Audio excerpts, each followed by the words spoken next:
Respiration का topic start किया था और उसमें हमने ग्लूकोज के टूटने और एनर्जी के निकलने के प्रोसेस की बात की थी। हमने लास्ट क्लास में जिसको ग्लाइकोलिसिस कहा था उसमें ग्लूकोज टूटकर साइटोप्लाज्म में 2 पायरुवेट में कन्वर्ट हुआ था। क्वांटिटी 2 हमें मिली थी और हमने 2 NADH के मॉलिक्यूल और 2 ATP के मॉलिक्यूल नेट अमाउंट में हासिल किए थे। फिर हमने देखा कि अगर ये पायरुविक एसिड एनएरोबिकली कंटिन्यू करता है बगैर ऑक्सीजन के तो उसके पास 2 रास्ते हैं, या तो ये लैक्टिक एसिड फर्मेंटेशन की तरफ चला जाता है या फिर ये अल्कोहलिक फर्मेंटेशन की तरफ जाता है। लैक्टिक एसिड फर्मेंटेशन में क्या होता है कि बॉडी इस मॉलिक्यूल को हमने पायरुविक एसिड का मॉलिक्यूल लिया था जिसमें 3 कार्बन आपको नजर आ रहे हैं, ऑक्सीजन और हाइड्रोजन, C3H4 और O3 का मॉलिक्यूल, ये हमें पायरुवेट मिला था। और अगर ये लैक्टिक एसिड में कन्वर्ट होता है तो 2 NAD हाइड्रोजन ड्रॉप करेगा यहाँ पर और इसको कन्वर्ट कर देगा लैक्टिक एसिड में, जिसमें अगर आप देखें तो जस्ट 2 हाइड्रोजन का इजाफा हुआ है।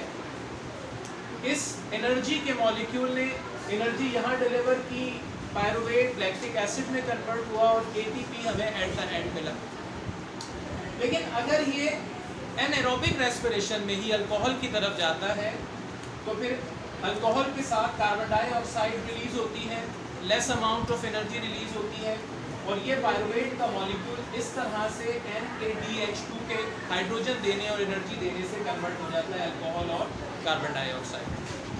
लेकिन दूसरा रास्ता क्या था? अगर वो एरोबिक रेस्पिरेशन करता तो इसमें एडिशन ऑफ ऑक्सीजन होता और साइटोप्लाज्म में ही ये लिंक रिएक्शन के जरिए विटामिन बी की मदद से माइटोकॉन्ड्रिया में एंटर हो जाता। माइटोकॉन्ड्रिया आपको पता है डबल लेयर वाला एक एनर्जी लिबरेटिंग प्रोसेस करने वाली बॉडी है जिसका अपना DNA, अपना राइबोसोम हम पढ़कर आए थे मौजूद होता है इसमें। इसके अंदर जो फर्दर स्टेप चलता है वो है क्रेब्स साइकिल का। क्रेब्स साइकिल में जो पायरुवेट के 2 मॉलिक्यूल ग्लाइकोलिसिस से बनकर आए थे उसमें क्रेब्स साइकिल इस मरहले से कंटिन्यू करता है इसको। इसमें पायरुविक एसिड का मॉलिक्यूल, अब हम यहाँ एक लेकर इसे कंटिन्यू कर रहे हैं। अगर ये 2 मॉलिक्यूल हैं तो ट्वाइस ये प्रोसेस हुआ होगा। तो पहले मरहले पर पायरुविक एसिड पर कोएंजाइम A, अच्छा पायरुविक एसिड में हम देख रहे थे कि ये 3 कार्बन वाला मॉलिक्यूल था, लेकिन इसमें से अगर हम कार्बन डाइऑक्साइड को बाहर निकाल देते हैं तो ये 2 कार्बन वाला मॉलिक्यूल बचता है जिसका नाम एसिटाइल ग्रुप है। ये एसिटाइल ग्रुप कोएंजाइम A की मदद से एसिटाइल कोएंजाइम A बन जाता है और जब ये माइटोकॉन्ड्रिया में सिट्रेट नामी केमिकल के साथ रिएक्ट करता है तो पानी का मॉलिक्यूल बाहर निकलता है या आइसोसिट्रेट में कन्वर्ट हो जाता है। फिर इसके बाद इसमें NAD का मॉलिक्यूल ऐड होता है, NADH2 एनर्जी बनाकर बाहर आ जाता है एनर्जी लेकर और ये कन्वर्ट हो जाता है आइसोसिट्रेट में। फिर कार्बन डाइऑक्साइड बाहर निकली, ये कन्वर्ट हुआ अल्फा कीटो ग्लूटरेट में। फिर देखिए कोएंजाइम A फिर ऐड होगा, वहाँ बाहर निकल गया था जब ये सिट्रेट बना था। कोएंजाइम A पायरुविक एसिटाइल के साथ ऐड होकर कोएंजाइम A बना रहा था, यहाँ बाहर आ गया था, फिर यहाँ ऐड हुआ है तो अल्फा कीटो ग्लूटरेट कन्वर्ट हो जाएगा सक्सिनाइल कोएंजाइम A में।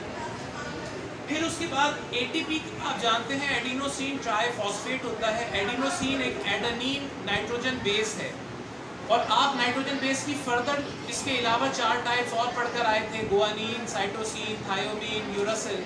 तो अगर एडिनोसिन ट्राइफॉस्फेट की जगह गुआनिन ऐड हो जाए तो गुआनिन ट्राइफॉस्फेट हो जाएगा। तो यहाँ GDP guanine diphosphate guanine triphosphate में कन्वर्ट होता है जब ये सक्सिनाइल कोएंजाइम A सक्सिनेट में कन्वर्ट हो रहा होता है। और उसी टाइम पर जो GTP है ट्राइफॉस्फेट वो एक ADP से ATP बनाता है और वापस GDP बन जाता है। फिर यहाँ पर FADH2 में रिड्यूस होकर बाहर आता है और फ्यूमिलेट नामी केमिकल बनता है। फिर पानी का मॉलिक्यूल आउट होता है, मेलेट बनता है। फिर NADH2 में कन्वर्ट होता है ऑक्जेलो एसीटेट और फिर आप जानते हैं कि जब भी एंजाइम की हम बात करते हैं at the end of reaction हमें वो वापस चाहिए होते हैं। तो यहाँ पर हमें ये केमिकल वापस इसमें कन्वर्ट होकर रिक्वायर्ड होगा, क्योंकि दोबारा फर्दर रिएक्शन होना है। 2 पायरुवेट थे, एक हमने इस साइकिल से गुजारा, फिर एक और। अब देखिए, हम लास्ट क्लास में कहीं ये पढ़कर आए थे कि बॉडी के अंदर एनर्जी की बहुत सारी करेंसीज बन तो रही हैं, NADH2, NADPH2, FAD या इसके अलावा और भी, लेकिन बॉडी चाहती कौन सी करेंसी है? ATP। तो अब यहाँ NADH2 के मॉलिक्यूल बाहर आए और FAD भी बाहर आया, तो अगले मरहले पर बॉडी मनी चेंजर से ये सारी करेंसीज को ATP में कन्वर्ट करवा लेगी, और वो है इलेक्ट्रॉन ट्रांसपोर्ट चेन, ETC। तो नेक्स्ट क्लास में हम ETC को देखेंगे। अच्छा, ये आपको क्लियर होना चाहिए कि at the end of aerobic respiration 36 ATP के मॉलिक्यूल हमें मिलते हैं। तो कितने NADH2, कितने FAD, कितने ATP में कन्वर्ट होंगे, क्योंकि लास्ट में हमें 36 ATP चाहिए हो। तो नेक्स्ट क्लास में हम इलेक्ट्रॉन ट्रांसपोर्ट चेन को डिस्कस करेंगे, बाकी करेंसीज को ATP में कन्वर्ट करने के लिए। तो यहाँ ये टॉपिक हमारा कंप्लीट।